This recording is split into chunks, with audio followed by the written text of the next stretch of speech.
Hello and welcome to the fourth episode of Yuva Samvad by Bihar Student Parliament. Our topic for today's session is Role of Youth for the Future of Bihar. Friends, to speak on this topic today and guide us, we have amongst us a truly extraordinary and celebrated IPS officer. Most of us already know him because as much as he is cherished, loved, and respected by the common folk, all their hearts for his Janta Darbars, his pro-people and pro-justice commitment, equally or even more so, his name and his presence strikes fear in the minds of resilient Maoists, seasoned dacoits, and hardened criminals for his strategies and operational excellence on field. He is also a person who is known to be an avid reader, a photographer, and is passionate about history, culture, and its conservation. He runs a famous blog on the internet called as Silent Pages, where he posts interesting and well-researched information of unknown archaeological sites and unexplored places and their historic significance. With his unprecedented level of commitment and service to the country and its people, we are proud to invite Shri Vikas Vaibhav sir, DIG ATS Bihar. A very warm welcome to you, sir. Thank you.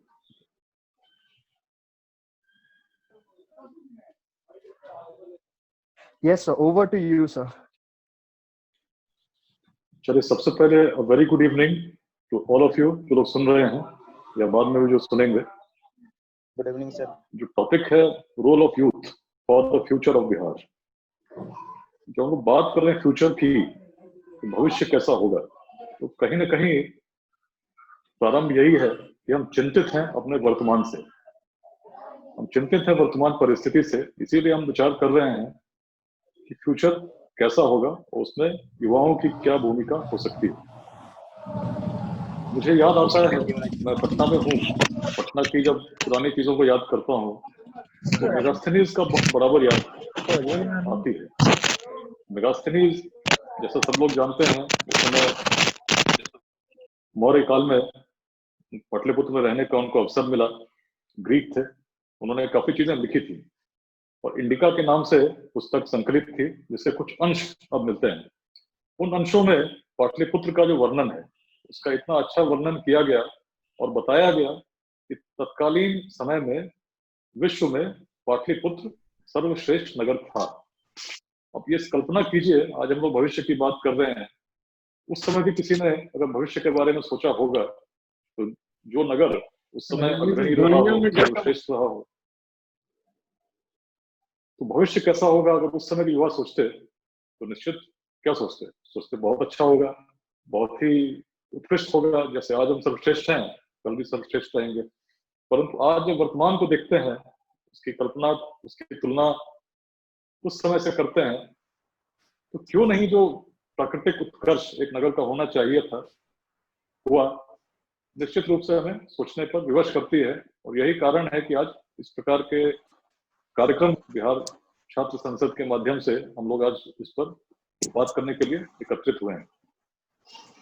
सबसे पहले समझना होगा कि क्या कारण थे जिसके कारण बिहार की विशेषता क्या थी पूर्व में, वर्तमान में क्या कठिनाई है और क्या कर सकते हैं जिससे कठिनाई दूर हो और भविष्य उज्जवल हो.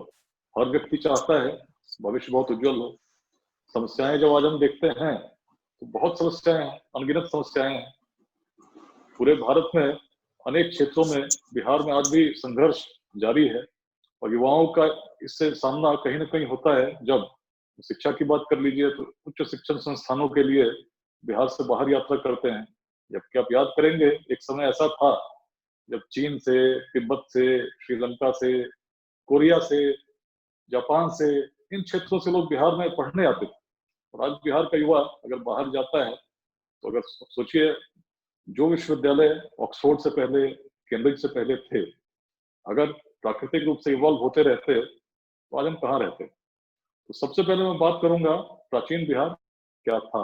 अक्सर हम लोग बात करते हैं और कहते हैं कि हम बस प्राचीन की बात करते रहते हैं, लेकिन प्राचीन पर बात करना इसलिए आवश्यक है क्योंकि वर्तमान को समझने के लिए यह जानना आवश्यक है कि हम क्या थे। वर्तमान में रहकर भविष्य के लिए अगर सोचना है तो कहीं ना कहीं प्रेरणा और इतिहास में जो गलतियां हमने की या वर्तमान में जो कर रहे हैं उसको नहीं करते हुए भविष्य कैसे उज्जवल होगा, इस पर सामूहिक चिंतन करना होगा। तो जब मैं बिहार को देखता हूँ, Yes, sir. प्राचीन बिहार को, तो सबसे पहली बात जो मेरे दिमाग में, मस्तिष्क में आती है, ज्ञान की भूमि थी। ऐसे तो अब भारत की बात करें तो भारत शब्द में ही भा है, रथ है।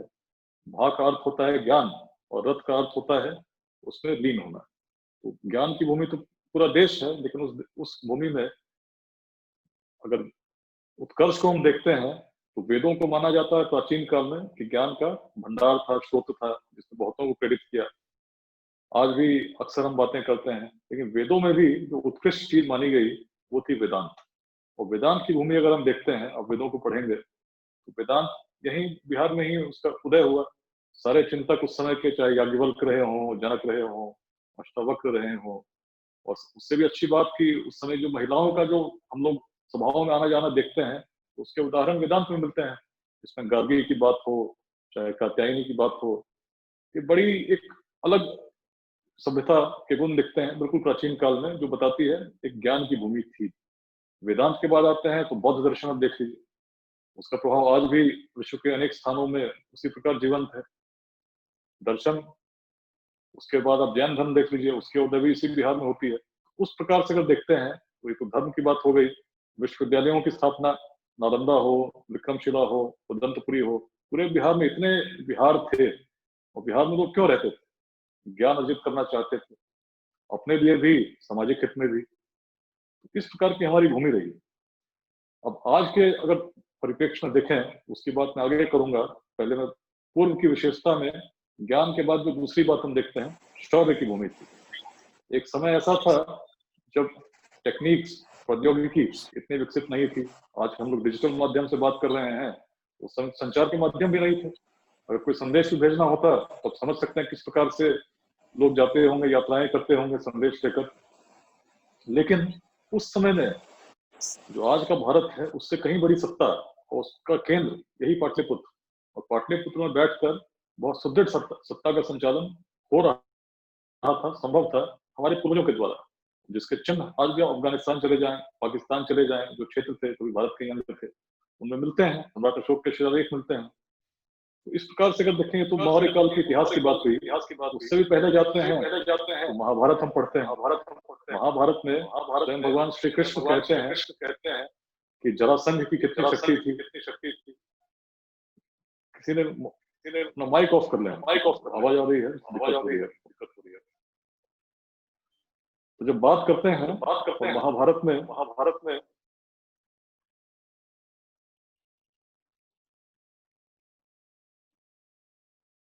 आवाज स्पष्ट आ रही है? हाँ, आ रही है। Yes, sir. Yes, sir. Mahabharat में हम देखते हैं, यस सर, आ रही है। नहीं आ रही है। किसी ने माइक लगता है कुछ ऑन किया हुआ, मेरी आवाज जो है वहां से वापस मेरे कान में आ रही है। तो मैं रिक्वेस्ट करूंगा जो माइक ऑन है उसको ऑफ कर लेंगे। एक बार सभी चेक कर लें स्क्रीन पे, और माइक होगा उसको ऑफ कर लेंगे।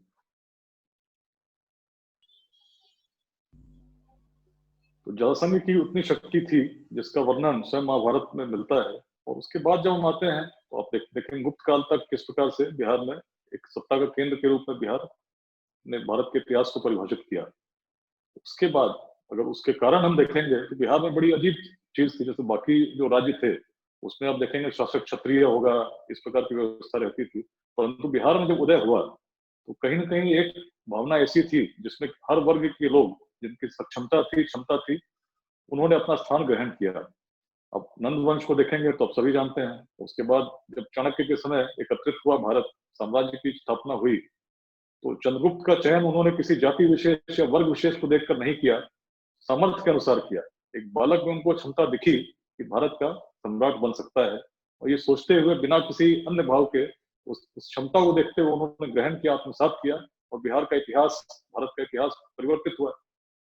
आज जब हम देखते हैं तो क्या देखते हैं वो बात हम फिर करेंगे। तो पहली बात ज्ञान की भूमि थी, शौर्य की भूमि थी। तीसरी बात उद्यमिता की भूमि, फीलिंग ऑफ एंटरप्रेन्योरशिप, कुछ नया करने की भावना।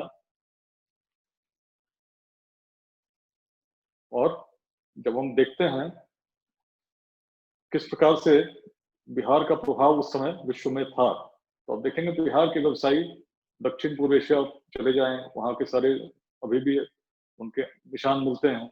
चंपा की बात करेंगे तो वियतनाम दूसरी शताब्दी से 17वीं शताब्दी तक चंपा के नाम से जाना जाता था। चंपा क्या था? बिहार का भागलपुर था। व्यवसायी आते थे, यहाँ की संस्कृति से इतना प्रेरित होते थे, इसके नाम से बाहर देशों की स्थापना हो गई। आज के युवाओं की जब बात करेंगे, हम बड़े कंफ्यूज हैं, हम नहीं जानते हम क्या करना चाहते हैं। जो बिहार के मुख्य गुण थे, शिक्षा, शौर्य, उद्यमिता, उसको अगर आज की स्थिति हम देखते हैं तो education is not in the spirit of learning. जो पढ़ाई व्यवस्था चल रही है, ज्ञान के लिए नहीं चल रही है। लोग डिग्रियां लेना चाहते हैं, तो डिग्री भी अगर परिश्रम करके लेना चाहें तो बहुत अच्छी बात है, परंतु परिश्रम नहीं करना चाहते।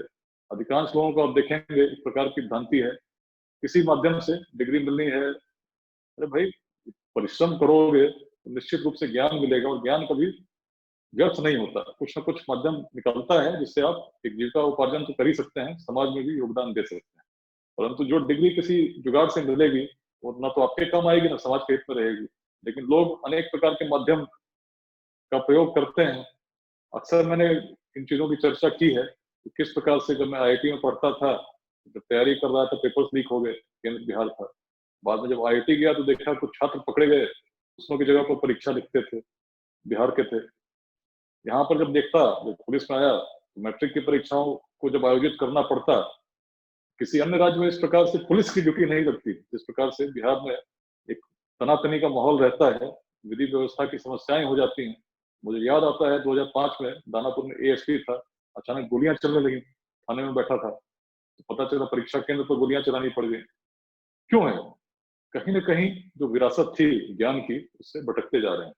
जो जहाँ विश्वविद्यालय स्थापित थे, वहां आज हर व्यक्ति कुछ न कुछ शॉर्टकट्स की तलाश में है, देख रहा है। जो चीजें थी उस विरासत से प्रेरणा लेकर परिश्रम करने की प्रवृत्ति में कमी आई। दूसरी बात जो हम करेंगे, जैसे हमने बात कही, शासक किसी वर्ग का था, उसकी स्वीकार्यता थी। मतलब क्या था? हम बहुत उदारवादी थे। बौद्ध धर्म के प्रभाव को भी देखेंगे तो आप देखेंगे एक प्रकार की भावना सबको लेकर चलने की, एक समता की भावना।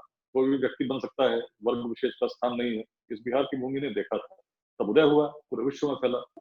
आज जब हम मिलते हैं, दूसरे व्यक्ति से मिलते हैं, तो सबसे पहली इच्छा होती है जानने की किस जाति विशेष का है, किस वर्ग विशेष का है। नाम से पता नहीं चलता तो अन्य प्रकार की जिज्ञासा हम करते हैं, तो क्या है ये? तो खंड खंड में जो हम बटेंगे तो साथ मिलकर तो चलेंगे नहीं, तो वही स्थिति हो जाती है।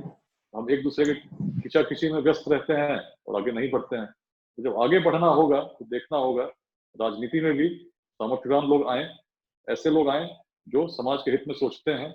और प्रजातंत्र है, सबको अधिकार है, लेकिन युवाओं को प्रेरित करना होगा, समझना होगा कि बिहार के हित में कौन सोचता है, क्या कर रहा है। और ये इस प्रकार के माध्यमों पर चर्चा करके समझ के अपनी विरासत को निश्चित हम कर सकते हैं। उद्यमिता की भावना ऐसी थी जिसमें विदेशों तक हमारा प्रभाव था। आज की स्थिति ऐसी है कि हर व्यक्ति किसी न किसी जुगाड़ में लगा है। और मैं तो पुलिस में हूँ, लोग हर प्रकार के रिक्वेस्ट लेके आते हैं, तो बहुत रिक्वेस्ट ऐसे ही आते हैं, कहीं नौकरी लगा दीजिए। अरे भाई, जो क्षमता तुम्हारे अंदर है, ऐसी क्षमता है जिसने पूर्व में पूरे विश्व को मार्गदर्शन दिया, पूरे भारत का नेतृत्व किया, उस क्षमता को भूलकर अगर आज शॉर्टकट्स में लग रहे हैं तो क्यों है? सोचना पड़ेगा। जिन कारणों से बिहार का प्राचीन विरासत हमें गौरवान्वित करती है, वो कारक आज भी हैं, लेकिन कहीं ना कहीं एक भटकाव की स्थिति है, उसको समझना होगा। और ये समझकर परिवर्तन तभी होगा जब अपनी भूमिका को हम समझेंगे। छोटे छोटे स्वार्थों निश्चित हर व्यक्ति को अपने लिए रखना चाहिए, अपनी जीविका उपार्जन ठीक से करनी चाहिए, लेकिन उसके बाद जब समाज हित की बात आती है, कुछ निस्वार्थ योगदान निश्चित देना चाहिए। तभी हम जो इस प्रकार की बातें कर रहे हैं, भविष्य कैसा होगा वो सार्थक होंगी। युवाओं की इसमें सबसे महत्वपूर्ण भूमिका है, क्योंकि जो लोग युवावस्था को पार कर जाते हैं, अक्सर उनमें नकारात्मक भाव ज्यादा होते हैं। उनको लगता है कोई बदल नहीं सकता, जैसा चल रहा है वैसा ही चलेगा।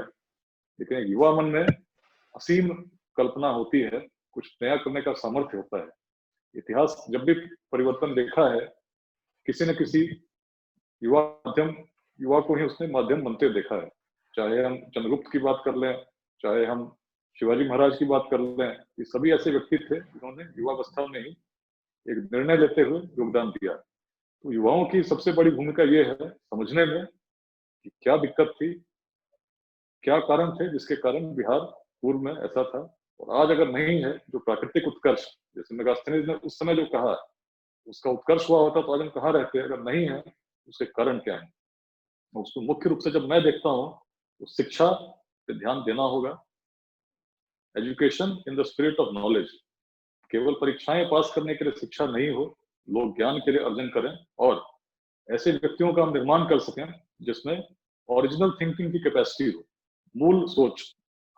बिहार ने विश्व को 0 दिया, क्या गणित की हमारी परंपरा रही, आज के स्थिति में हम क्या इनोवेट कर पा रहे हैं, क्या नया दे पा रहे हैं, क्यों नहीं कर पा रहे हैं, सोचना पड़ेगा। क्योंकि ज्ञान नहीं है, परीक्षाएं तो आप पास कर जाएंगे, डिग्रियां मिल जाएंगी, ज्ञान नहीं होगा तो आप उस प्रभाव को नहीं दे सकते जो आपने पूर्व में दिया था। भविष्य उज्जवल करने के लिए निश्चित रूप से ज्ञान अर्जित करने की परंपरा को पुनः जीवंत करना होगा, और ये काम युवा ही कर सकते हैं। दूसरी बात, उद्यमिता। उस प्रकार की शॉर्टकट्स पे नहीं जाएं, प्रयास करें। विश्व में चीजें बदल रही हैं, नई नई अपॉर्चुनिटीज हमेशा आती रहती हैं। अपॉर्चुनिटीज के हिसाब से उन चैलेंजेस को स्वीकार करके अब नई चीजों में हमें जाना होगा, नई चीजों को प्रपोज करना होगा। और बिहार में कोई कमी नहीं, बहुत सारी चीजें हैं। कृषि आधारित हमारा समाज है, लेकिन कृषि को जो प्रोडक्ट्स हैं वो किस प्रकार से मार्केटिंग करें, हर क्षेत्र की अपनी विशेषता है। उद्योगों का बनना बहुत जरूरी है, लेकिन उद्योग बड़े ही हो जरूरी नहीं है, छोटे उद्योग भी हम प्रारंभ कर सकते हैं। और technology has transcended all barriers. आज हम बात कर पा रहे हैं, मैं तो घर में बैठा हूँ, आप कहीं और बैठे हैं। इन माध्यमों से भी जो हमारी स्ट्रेटेजी है मार्केटिंग की, इसको हम प्रमोट कर सकते हैं। बहुत सारी चीजें सोचेंगे तो दुनिया अनंत है, और चीजें बहुत तेजी से बदलती हैं। कुछ समय पहले तक हम ब्लैकबेरी फोन यूज कर रहे थे, वो एक फैशन में था, आज उसका कोई नाम भी नहीं जानता। तो बदलती चीजों को देखने का, समझने की आवश्यकता है। उसके हिसाब से जो अपॉर्चुनिटीज जनरेट हो रही हैं उस पर कार्य करने की आवश्यकता है। हर बार हर चीजों अपेक्षा करेंगे कि कोई और करेगा तो नहीं होगा। दोबारा कोई ऊपर से नहीं आएंगे, करना हम ही लोगों को है। हम ही में से किसी को चाणक्य बनना होगा, किसी को चंद्रगुप्त बनना होगा। जो नाम है उन गुणों को परिभाषित करते हैं, और जिनके हम पूर्वज जब हमारे ऐसा कर सकते थे तो उनके वंशजों में क्या कमी आ गई, जो कमी आई है उसको हम दूर करें। सोचें, शिक्षा, समता, उद्यमिता, इन भावों को जागृत करके हम अगर नई तरीके से सोचेंगे तो हर चीज में हमें सोचना होगा कि जो कमी है उसको दूर करें।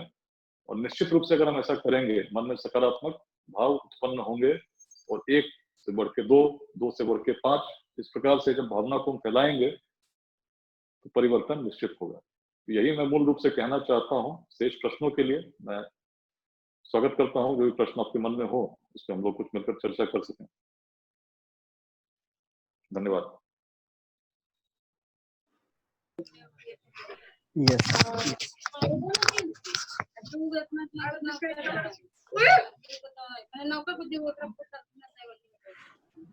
प्लीज जिनके क्वेश्चंस हो वही माइक अनम्यूट करेंगे, बाकी लोग म्यूट में रहें। जी, मैं बगहा पुलिस जिला रामनगर से बोल रहा हूँ। सौरभ पांडे मेरा नाम हुआ।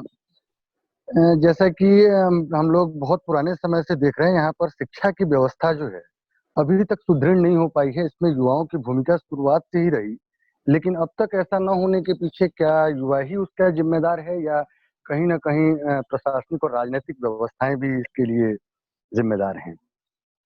युवा कहीं से भी जिम्मेदार नहीं है। युवा तो एक नई सोच को लेकर, हम अब नई सोच के साथ हम देख रहे हैं कि हम क्या कर सकते हैं।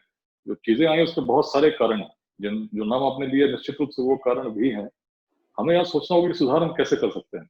अब जैसे गांव-गांव की आप बात कर लीजिए, तो गांव-गांव में शिक्षक नियुक्त हुए हैं, उनके हर प्रकार के, कोई बहुत गुणी भी हैं, बहुत लोग ऐसे हैं जो इतने समर्थ नहीं है। तो हमें सोचना होगा, लेकिन वही शिक्षक हमारे भविष्य को तैयार कर रहे हैं। तो अगर शिक्षक बहुत सामर्थ्यवान नहीं है, तो जो समाज में जो अच्छे पढ़े लिखे हैं उनको उनके साथ थोड़ा समय देना चाहिए, समझना चाहिए। शिक्षकों का भी अच्छे से उनके सामर्थ्य को बढ़ाने, वृद्धि करने का प्रयास होना चाहिए। जो अगर समस्याएं हैं, हम बोलते रहेंगे समस्या है, तो समस्या अपने आप कभी सुधरेगी नहीं। एक उद्यमिता की भावना के साथ सोचने की आवश्यकता है कि किस प्रकार से जो व्यवस्था है उसको हम अच्छा कर सकें, उसको परिवर्तित कर सकें, जिससे अच्छा कुछ भविष्य में हम दे सकें। थोड़ा सा अगर हम पॉजिटिवली सोचेंगे चीजों को तो बहुत चीजों के समाधान निकल सकते हैं। छोटे छोटे सॉल्यूशंस अलग अलग स्थानों पर मिलते हैं, देखने को मिले हैं। हर क्षेत्र की अपनी अलग थोड़ी समस्या हो सकती है, लेकिन सोच सकारात्मक होगी तो हम निश्चित रूप से उसमें सुधार जरूर कर पाएंगे। ऐसा ही मेरा मानना है। Sir, one question is, world is changing at a very fast speed, but Bihar is changing in a very slow pace, and the talent is moving like outside or abroad or different states. How we can like stop this talent in our state and utilize the resources? What step we have to take? देखिए, इसमें जो भी talented आदमी है वो तो चाहेगा कहीं वैसी जगह जाना जहाँ उसके टैलेंट को उचित सम्मान मिले। अगर बिहार में ऐसा नहीं हो पा रहा है तो चिंता का विषय है, इसमें सोचना होगा हम किस प्रकार से करें। लेकिन जो लोग बाहर जा रहे हैं उनके मन में ये भावना लानी होगी, आप जरूर बाहर जाएं, सब कुछ करें, लेकिन आंशिक ही सही कुछ योगदान बिहार के लिए भी दें। जब सफल होते हैं बाहर तो कुछ न कुछ ऐसा करें जिससे बिहार में फर्क पड़े, यहाँ के युवाओं को भी प्रेरित करें। कुछ अगर अपॉर्चुनिटीज आप जनरेट कर पा रहे हैं उससे यहाँ के लोग भी लाभान्वित हों, इसका प्रयास होना चाहिए। बाहर जाने में कोई समस्या नहीं है, निश्चित रूप से जो अपॉर्चुनिटीज हैं जहाँ बेस्ट है उस पर जाना चाहिए, लेकिन योगदान बिहार के लिए भी करना होगा। मिलजुल कर छोटे छोटे प्रयासों से ही हम बदल पाएंगे। प्रेरणा एक जगानी होगी कि जो भी आज समस्या है जिसके कारण लोग बिहार छोड़ के बाहर भी जाते हैं, तो जाओ बाहर, लेकिन फिर भी बिहार को भूलना मत और कुछ ऐसा करो ताकि भविष्य में ऐसी अपॉर्चुनिटीज हम बिहार में जनरेट कर सकें कि बेस्ट ऑफ टैलेंट हम यहाँ रिटेन कर सकें। Thank you. सर, हम ये पूछना चाह रहे थे शेखपुरा जमुई लोकसभा से। आपने यहाँ का जमुई जिला में कुछ दिन मतलब रहे भी आप।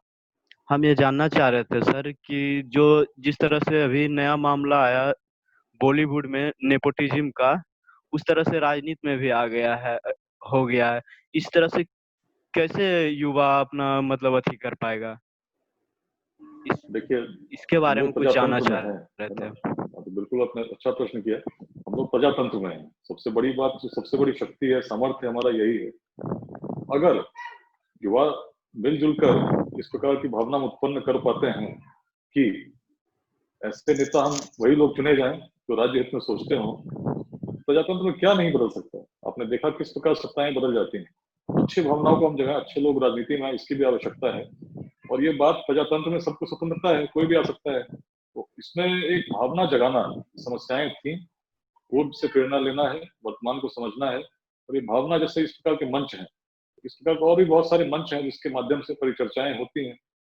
इन पे एक प्रकार की भावना जब जगेगी, प्रजातंत्र में अधिकार है, उसको करना चाहिए। और करके जो चीजें समस्याएं हैं, अगर समस्याएं हैं तो बॉलीवुड की बात तो मैं नहीं जानता, लेकिन राजनीति या प्रजातंत्र में निश्चित रूप से चीजें बदलती हैं। और लोग चाहेंगे, अच्छी भावनाओं के साथ अब चलेंगे तो चीजें बदलेंगी।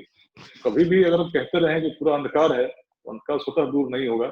आवश्यकता एक छोटे से दीपक को प्रकाशित करने की है, और छोटी सी रोशनी पूरे कक्ष को प्रकाशित कर देती है। ऐसी छोटी सी सकारात्मक सोच के साथ अगर हम चीजों को देंगे तो निश्चित ही आगे जाकर भविष्य सकारात्मक होगा, उज्जवल होगा, ऐसा मैं मानता हूँ। समस्याएं हैं, बिल्कुल हैं, समस्याओं के कोई सकारात्मक सोच के साथ बदलने की जरूरत है। लोगों को समझाने की जरूरत है। और युवावस्था में ही व्यक्ति अगर समझ लेता है तो आने वाले समय में तो अपने और युवाओं को जोड़िए, बताइए जो चीजें आप नेपोटिज्म की बात कर रहे हैं तो उसको दूर करना है ना, इसलिए हम उस पर बात कर रहे हैं। तो दूर तभी होगी जब लोग समझेंगे ये गलत है, ऐसा नहीं होना चाहिए। और जब ऐसा होगा तो प्रजातंत्र में तो शक्ति है, सामर्थ्य है, जो भावना हावी होगी निश्चित उसकी जीत होगी। धन्यवाद। सर, हमारा नेक्स्ट क्वेश्चन है। एक मिनट, आप सभी से रिक्वेस्ट है अपने क्वेश्चंस प्लीज चैट स्क्रीन में पोस्ट कीजिए। लिख देंगे तो ज्यादा आसान रहेगा, देख लूंगा ना। यस, सभी से निवेदन है, प्लीज चैट में अपने क्वेश्चंस लिख के भेजिए। सर, आयुषी भारती का सवाल आया है, how a professional social worker can be a part of change in the future of Bihar? Professional social worker, yes sir. नहीं, क्षेत्र में अब इसका प्रश्न मैं ठीक से समझा नहीं, लेकिन मैं अब किसी भी क्षेत्र में हूँ तो अब योगदान तो दे ही सकते हैं। और प्रोफेशनल सोशल वर्कर है तो अच्छी बात है, समाज के लिए आप काम कर ही रहे हैं, प्रोफेशनली कर रहे हैं, तो फिर आप निश्चित रूप से बदलाव में आपका योगदान बहुत आवश्यक है और बहुत महत्वपूर्ण है। यस सर, उदय प्रताप का सवाल है, क्या आपके नजर में आने वाले समय में हम देख सकते हैं कि पुलिस या रिफॉर्म में एक बड़ा सुधार होने वाला है? पुलिस रिफॉर्म्स होंगे इस आने वाले वक्त में, क्योंकि जैसे कोविड पैंडेमिक सिचुएशन है, बहुत सारे सिचुएशंस है जो अभी चेंज हो रहे हैं, उसमें कितना जरूरत है पुलिस सिस्टम में रिफॉर्म्स आने के, ये सवाल है। नहीं, पुलिस में रिफॉर्म्स तो बहुत आवश्यक हैं। हम लोग पुलिस की व्यवस्था बनी 1861 पुलिस एक्ट में बनी। उस समय अंग्रेजों का शासन था, एक दमनकारी शक्ति के रूप में पुलिस की स्थापना हुई। लेकिन स्वतंत्रता के बाद पुलिस की भूमिका बिल्कुल बदल गई, राज्य का परिवेश बदल गया। दमनकारी शक्ति के अलावा हम एक कल्याणकारी राज्य हो गए, वी बिकम वेलफेयर स्टेट। लेकिन भूमिका में परिवर्तन उस स्पीड में अचानक तो आएगा नहीं, तो धीरे धीरे चीजें, बहुत सारी पुलिस कमीशन बनी, उन्होंने रिकमेंडेशन दी हैं। आवश्यकता है किस प्रकार से पुलिस अपने वैधानिक कर्तव्यों को बिना किसी पक्षपात के करे, जो राष्ट्र या राज्य के हित में है। तो रिफॉर्म्स की आवश्यकता है, और साथ में टेक्नोलॉजी के जो नए माध्यम हैं उनका प्रयोग हो। जितने हमारे स्मार्ट सिटीज हैं उसमें मैक्सिमम कवरेज हो सीसीटीवी का, एनालिटिकल टूल्स का प्रयोग हो पुलिस के द्वारा। बहुत सारी चीजें जिससे हम जीवन को और सुरक्षित बना सकते हैं। इस पे काम करने की आवश्यकता है। कुछ प्रयास चल रहे हैं, परंतु अभी भी बहुत कुछ किया जाना बाकी है। तो भविष्य में निश्चित रूप से हम देख सकते हैं, सोच सकते हैं कि चीजें बहुत बदलेंगी, और उसमें टेक्नोलॉजी का बहुत ज्यादा उपयोग पुलिसिंग में भी आएगा, जिससे सुरक्षा हमारी बढ़ेगी। सर, सुभाशीष का क्वेश्चन है। सर, इससे पहले मैं क्वेश्चन में एक अनाउंसमेंट करना चाहूंगा।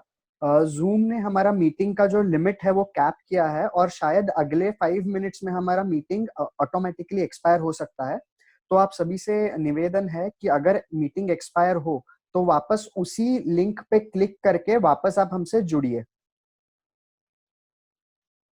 Okay, thank you.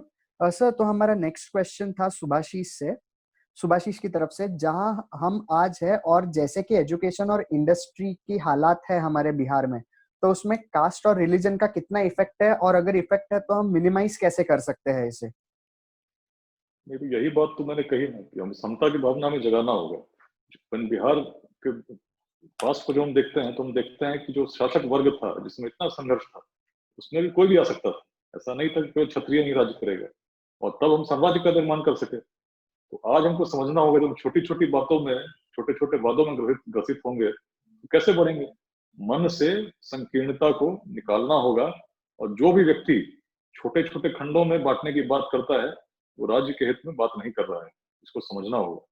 मिलजुल कर एक उदारवादी सोच के साथ छोटे छोटे वादों को हम भूल जाएं और बड़ी सोच लेकर चलेंगे, तभी हम वो नेतृत्व प्रदान कर सकेंगे जो हमने कभी पूर्व में किया था।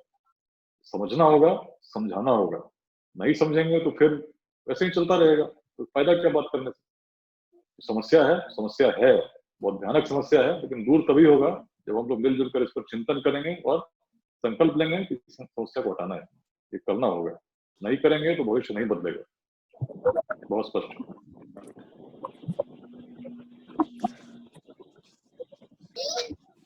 सर, एक और क्वेश्चन है।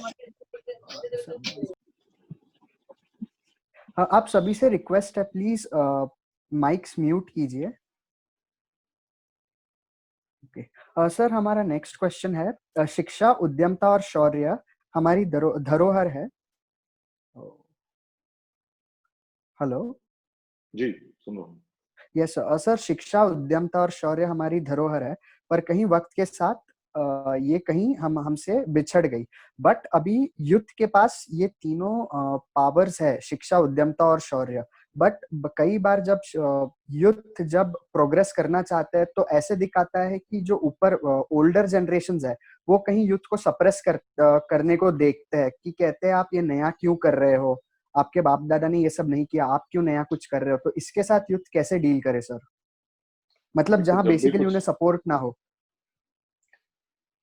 ठीक है, जब भी आप कुछ परिवर्तन करना चाहोगे, कुछ सार्थक करना चाहोगे, तो निश्चित रूप है कि उसमें लॉ ऑफ इनर्शिया काम करने लगता है। जब भी आप कुछ नया करोगे तो इनर्शिया तो रहेगा ही ना।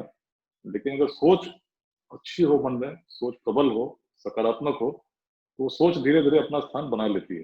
ये इतिहास ने देखा है। इसलिए कभी अपने आप को कम मत सोचना। कम मत आंकना। शक्ति हमारी ऐसी रही है कि एक छोटे से बच्चे ने भी सब कुछ बदल दिया है। अब पूरे इतिहास को देखेंगे तो ऐसे अनेकों उदाहरण है, बिहार में तो और भी ज्यादा उदाहरण है। तो इसलिए हतोत्साहित नहीं होना है, संघर्ष होगा, लेकिन मन में अगर भावना प्रबल है तो विजय निश्चित होगी। यही संदेश मैं देना चाहता हूँ। यस सर, हमारा क्वेश्चन है सर, बिहार जैसे स्टेट में जहाँ रिसोर्सेस की कमी है वहाँ यूथ टैलेंट को कैसे एक्सप्लोर किया जाए?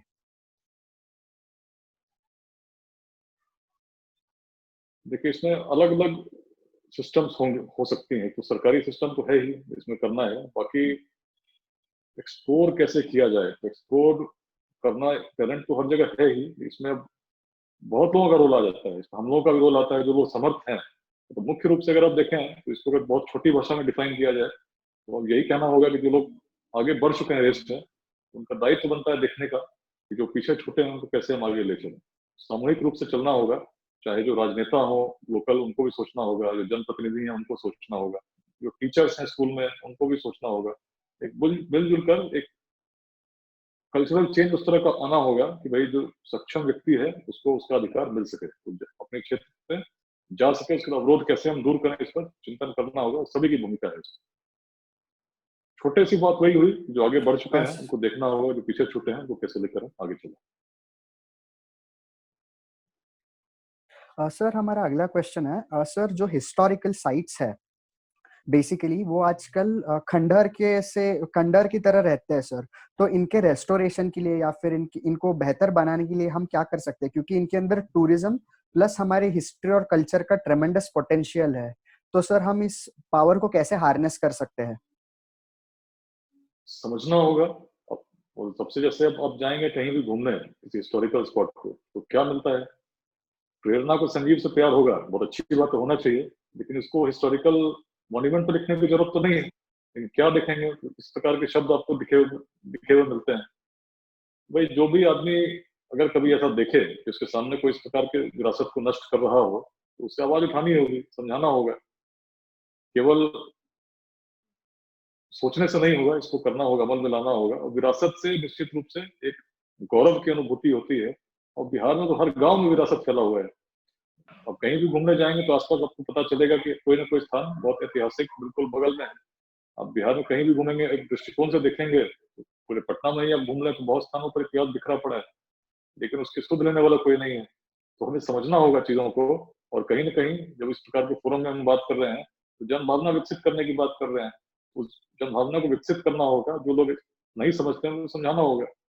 एक दिन में नहीं होगा, धीरे धीरे ही होगा, लेकिन शुरू तो करें, निश्चित होगा। जी सर, एक इंटरेस्टिंग सवाल आया चैट बॉक्स में। बिहार का एजुकेशन सिस्टम इतना अच्छा नहीं है, बट फिर भी यूपीएससी और बीपीएससी और अन्य आईआईटीज और यहाँ पे बिहार के सर्वाधिक छात्र पाए जाते हैं। तो सर, हम एजुकेशन सिस्टम को कैसे रिफॉर्म कर सके कि एक नॉर्मल सा बच्चा भी अपना एक्सेल कर सके सर लर्निंग के प्रोसेस में? यही तो चैलेंज है, क्योंकि टैलेंट की कमी नहीं है, ज्ञान की भूमि तो हम रहे ही हैं। उपनिषदों को हमने जन्म दिया है, तो उन्हीं के वंशज हम हैं। निश्चित है कि जब ज्ञान की बात होगी, समर्थ की बात होगी, तो हम कहीं से भी समर्थ में तो कमी है नहीं। इसलिए जितने भी एग्जाम्स होते हैं निश्चित रूप से हम आगे आते हैं, लेकिन उसको अब और व्यापक तौर पे, केवल एग्जाम्स में सफल होना एक बात है, लेकिन ऐसे लोगों को पैदा करना जिनमें ओरिजिनल थिंकिंग की क्षमता हो, मूल सोचने की क्षमता हो, कुछ ओरिजिनल करने की क्षमता हो, ओरिजिनल थिंकर्स हम पैदा कर सकें। क्योंकि दर्शन, बहुत सारे नए दर्शन हमने विश्व को दिए। आज हम क्या दे रहे हैं? एग्जाम्स पास करना एक बात है, लेकिन पास करके समाज में अपनी भूमिका निभाना, एक नेतृत्व प्रदान करना, जैसा हम पास्ट में किया, इसकी आवश्यकता है। उसके लिए सोचना पड़ेगा। Education should be in the spirit of learning. Examination पास करना एक आवश्यकता हो सकती है उस तात्कालिक समय की, लेकिन उससे बढ़कर शिक्षा का उद्देश्य होना चाहिए। और इसको सुधारने के लिए सामूहिक दायित्व है, सभी का दायित्व है। जैसा मैंने शुरू में ही कहा, तो गांव में शिक्षक अगर शिक्षा प्रदान नहीं कर पा रहे हैं, प्रयास अगर हम जारी रखेंगे, मेहनत करेंगे, तो समय के साथ सफलता आएगी। टूटना नहीं है, धैर्य बनाना है, बना के रखना है। और जिस व्यक्ति ने भी धैर्य के साथ कार्य किया है, उसने इतिहास में अपना योगदान जरूर दिया है। यही मैं कहना चाहूंगा, धैर्य बहुत आवश्यक है, टूटना नहीं है। चीजें बदलती रहती हैं, कोई भी चीज परमानेंट नहीं है। चीजें बदलेंगी। जो आप चाह रहे हैं हो सकता अभी ना हुआ हो, लेकिन समय के साथ, और कई बार आप देखिएगा जिस चीज ने आपको बहुत परेशान कर दिया हो, उद्वेलित कर दिया हो, 5 साल बाद जब आप सोचेंगे आपको लगेगा कि मैं क्यों परेशान था, इसमें परेशान होना ही नहीं चाहिए था। तो कुछ चीजें समय के साथ उनका महत्व ही कम होता चला जाता है।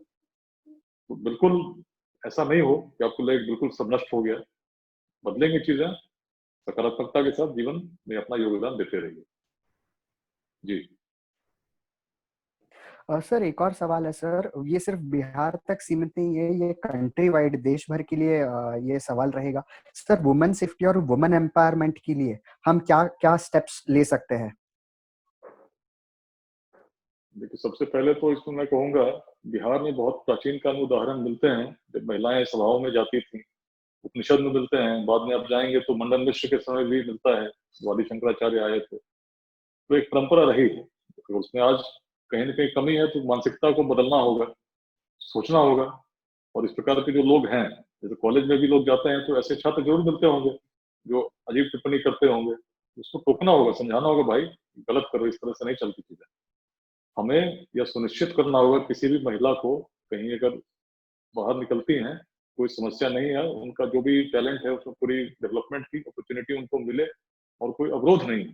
ये मिलजुल कर हम सुनिश्चित कर सकते हैं, क्योंकि जो भी तत्व इस तरह के होंगे जो करते हैं हमारे आसपास के ही हैं, तो उनको नियंत्रित तो करना होगा ना, कौन करेगा? सोचेंगे तो ऐसा तो होगा नहीं। तो सबसे पहली बात ऐसे माहौल का निर्माण करना। दूसरी बात, इसमें जैसे पुलिसिंग की बात होगी, तो जहाँ भी मॉडर्न सिटीज हैं उसमें टेक्नोलॉजी का अपग्रेडेशन बहुत जरूरी है। सीसीटीवी कवरेज या ऐसे क्षेत्रों में जहाँ पर ज्यादा आवागमन होता हो, कैसे सिक्योरिटी हम बढ़ा सकते हैं, इस पर सोचना होगा। तो पुलिसिंग सिस्टम में सुधार लाना होगा।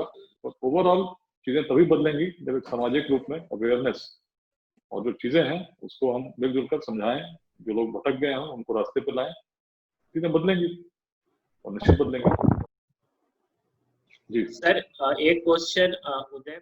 Thank you very much, sir. We would like to thank you for your valuable presence and guidance today. आपने हमें बहुत अच्छे से एक्सप्लेन किया, करके बताया कि शिक्षा, शौर्यता और उद्यमता को हासिल करने का सामर्थ्य हम युवाओं के पास है, क्योंकि यही हमारा इतिहास रहा है। कुछ मूलभूत चीजों पर जागरूकता और काम करने की जरूरत है ताकि हम सफल और कामयाब हो सके। चैलेंजेस हर किसी को है, बस जरूरत है तो उस पर विचार विमर्श करके उस पर एक्शन लेने की। आपकी पर्सनालिटी हमें इंस्पायर करती है और हमेशा ही करती रहेगी। तो और हम आपके आभारी है कि आप हमारे माध्यम से जुड़े और आज हम यूथ को वैल्यूएबल गाइडेंस दिया। Thank you very much sir. Thank you.